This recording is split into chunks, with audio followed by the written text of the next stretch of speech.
Hey guys, welcome to another edition of the Kansas Flamingo Chef, and I am Bill, the Kansas Flamingo Chef. I've got my glass of Chardonnay, my iced tea, and this episode's meal. This is balsamic chicken with beans and potatoes. Stand by and let me show you how to do it, and I promise you it's really easy and amazing.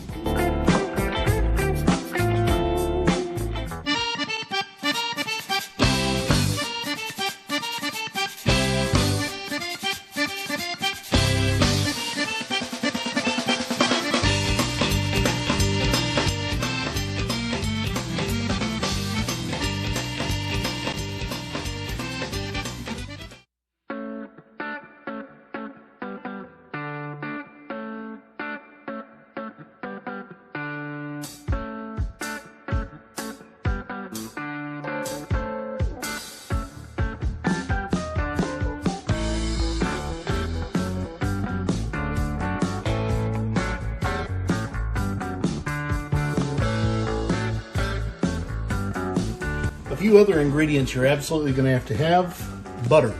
I prefer garlic butter. You've heard me talk about it before if you've watched any of my videos. This is Chef Chamois garlic butter with Parmesan cheese and basil. It is absolutely amazing, and you can get it at Sam's Club. No, they are not a sponsor.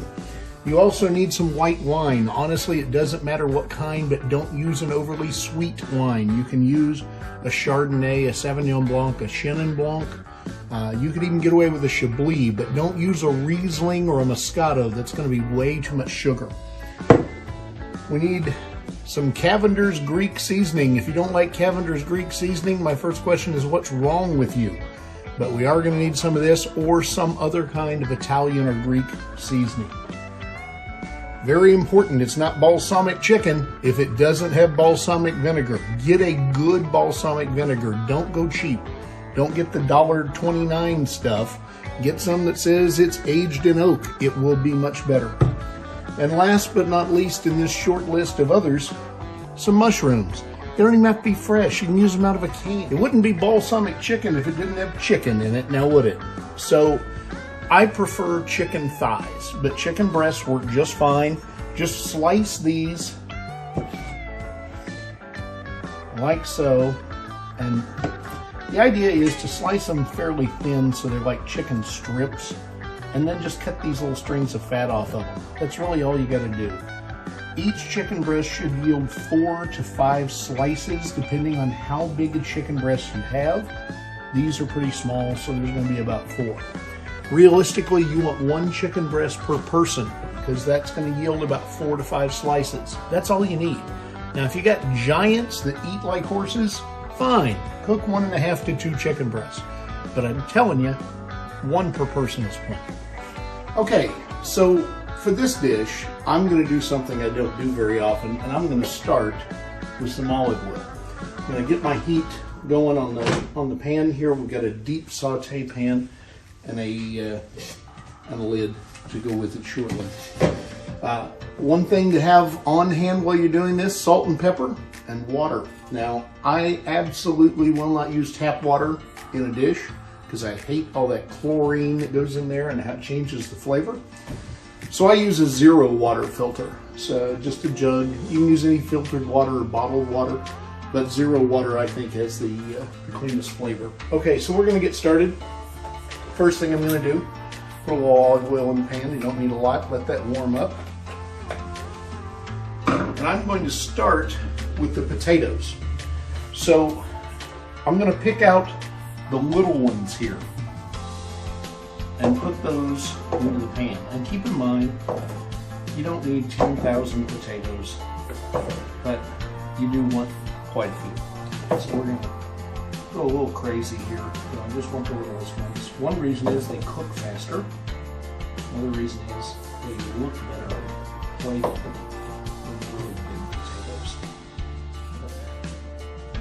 Although the appearance is nice, the fact they cook faster is very important. I want a couple of the red potatoes in there just for color. We'll set that off to the side. We're going to let these potatoes get started. We want to roll them around in the pan and cover them in that olive oil. And then I'm going to add a little salt and pepper.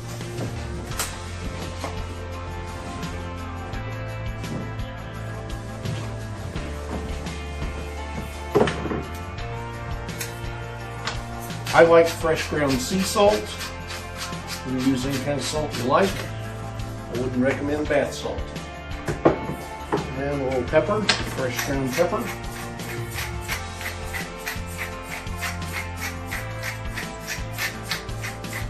I like pepper. Okay. You're going to hear those potatoes start to sizzle. It's going to happen pretty quick. There is no reason to sit around and just let them burn. But we do want to move them around a little bit and get that salt and pepper on them in the oil. So now what we're going to do is we're going to go ahead and add our onions and our peppers and let those saute in that olive oil as well. And because I like garlic and I like the flavor of butter, at this point I'm going to add some garlic butter. But if you would rather leave the garlic out, that's fine. And if you would rather just have the olive oil, well, I guess you can do whatever makes you happy. I like garlic and I like butter. Okay.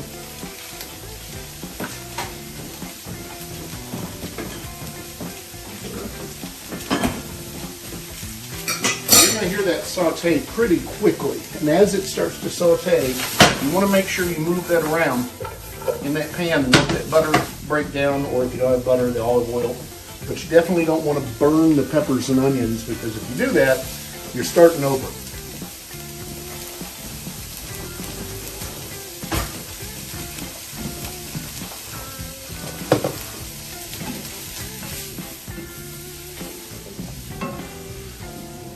I don't expect everybody to toss things in the pan like you're in the restaurant. I get it. I do it because, quite frankly, I don't make as much of a mess when I toss it as I do with a spoon. That's okay. We'll use the spoon. All right. When you can see those onions start to clarify, and if you don't know what that means, if you've never sauteed onions, as the onions start to cook, they start to turn clear. When you see them start to turn clear and start to get a little soft, and it takes 5 or 6 minutes, then we'll be ready for the next step. Also, I'm cooking this hotter than I would recommend most people cook it, mainly because I'm going to stand over it the whole time. But most people walk away from the dish, and if you're going to walk away from the dish, you need to turn the heat down. All right, so we want to liquefy our bacon into this. So for 2 reasons. One, I want that bacon flavor to soak into everything, especially the potatoes. But 2, I'm going to use the bacon fat to cook the beans. So we're just going to go ahead and throw this bacon in there.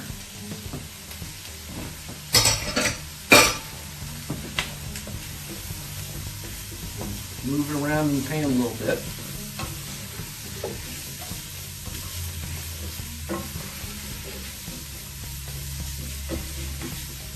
This is a very traditional French style of cooking.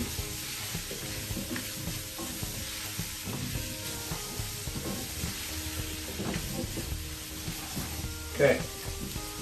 As your bacon cooks down a little bit, and it will, we're going to need to add some of our flavor profile. So our flavor profile is actually the vinegar, the balsamic vinegar.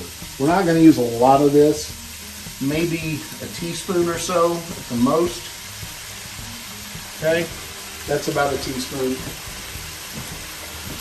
But it's going to bring out some of the nuances that we want to bring all the flavors together. If you've ever had pancetta, you're going to get kind of a pancetta smell right now, because as the bacon cooks with the vinegar, it starts to, your whole kitchen starts to smell like pancetta. Okay. All right, so at this point, I know this sounds weird, but the chicken's actually one of the last things we're going to put into the dish. So at this point, I'm going to let this cook down a little bit. I'm going to go ahead and cover it. It needs to sit for about 3 to 5 minutes. Not a long time, just enough for those flavors to kind of mold together. And then we'll come back.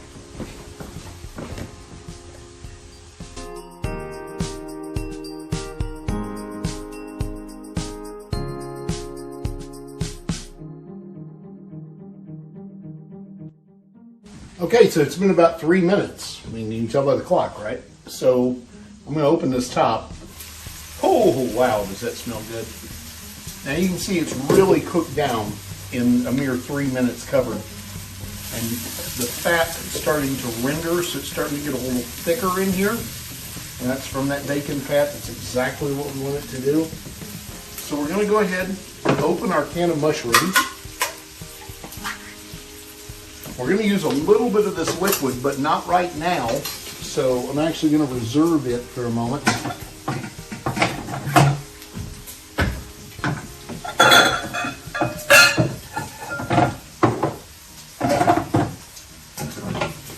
So the easiest way to reserve liquid off of a can like this, take a colander and a measuring cup.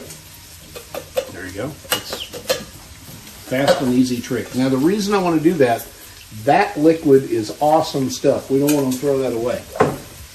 Okay, we're going to take the mushrooms and just throw them in there.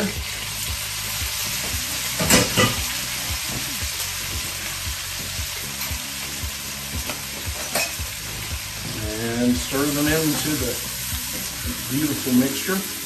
Okay, I can already hear some of you saying, well, I don't like mushrooms. Then don't put them in here. Okay, it's that simple.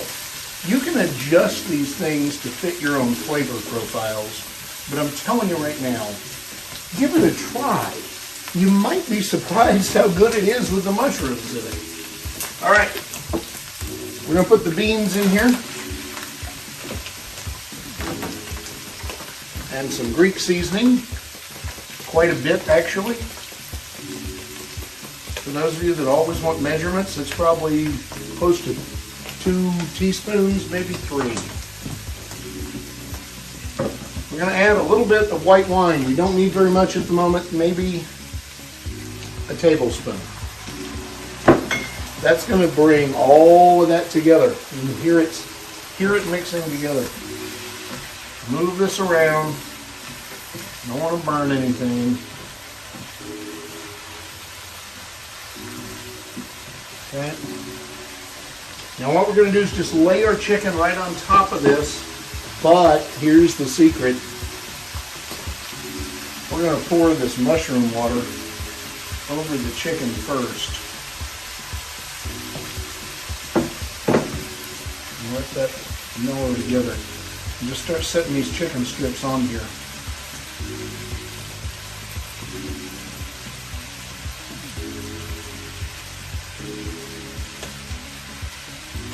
Now what's going to happen is we're going to close this up.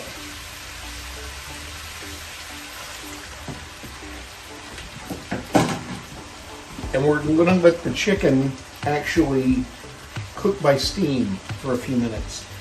Then we'll start to blend it all together. As we do that, we'll probably have to add a little bit of white wine, a little bit of salt and pepper. In fact, I'm going to go ahead and add salt and pepper now.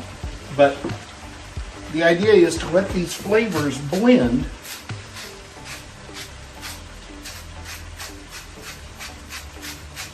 And keep in mind, if you're not using fresh green beans, you won't need as much salt.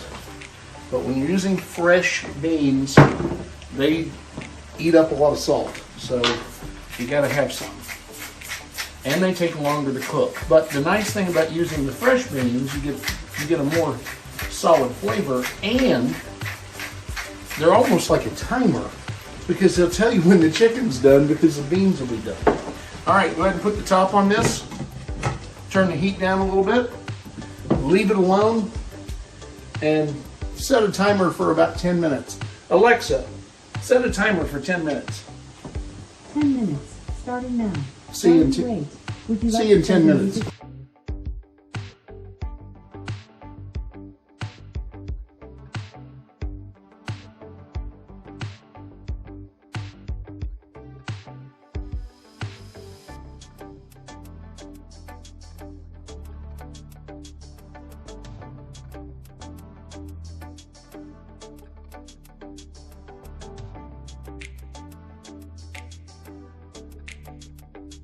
Okay, so it's been almost 10 minutes. In fact, I got a feeling she's going to yell at us here in a second.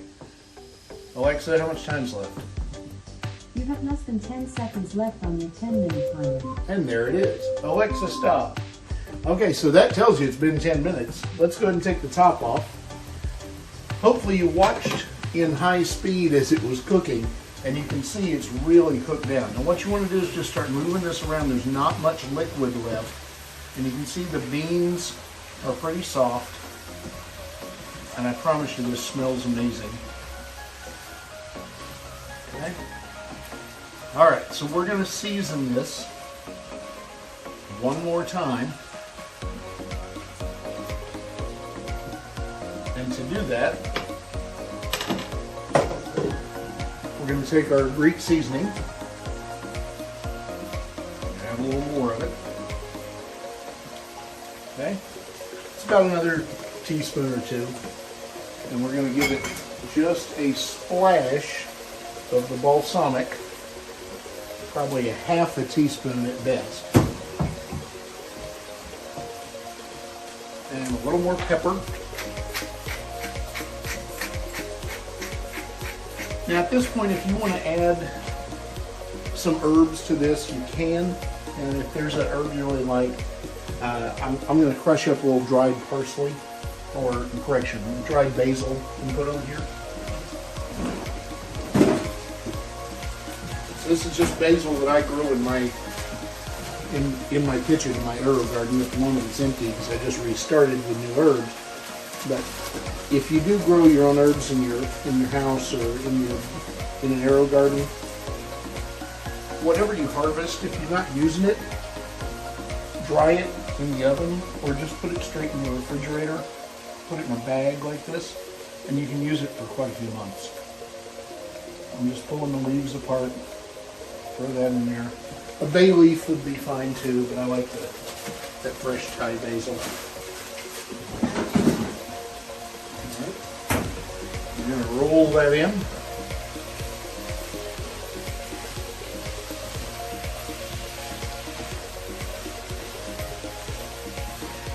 Oh, that smells so good.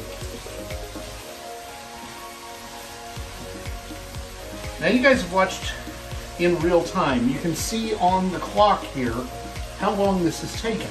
So I've only been cooking for like maybe less than a half an hour.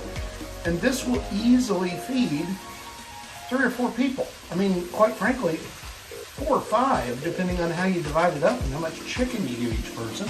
And if you put another chicken breast in here, you can extend it further. So this is a family meal that was very fast and easy to prepare. I'm going to leave it open and let the rest of that liquid cook down a little bit and turn my heat down to medium-low. It needs to simmer like this for about another 5 or 6 minutes.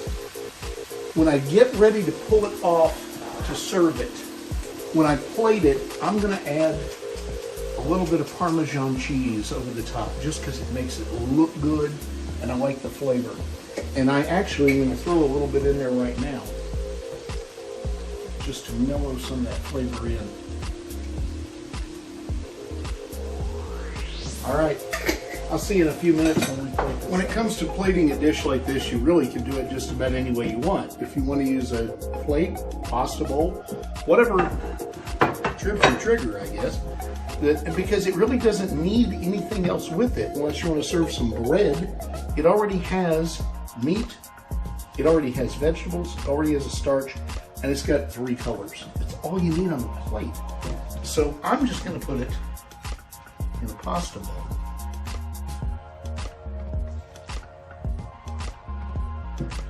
And I'm here by myself, so the 3 pieces of chicken rules going out the window.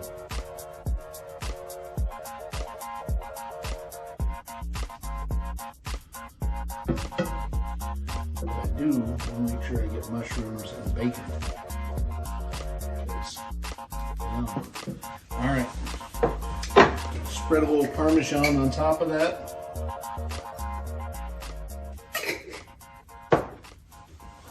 And there you go, kids. Bon appetit. Remember, like, share, and subscribe. It is very important. Eat fabulous. Give me an idea for something you'd like to see me cook, and I'll see you next time.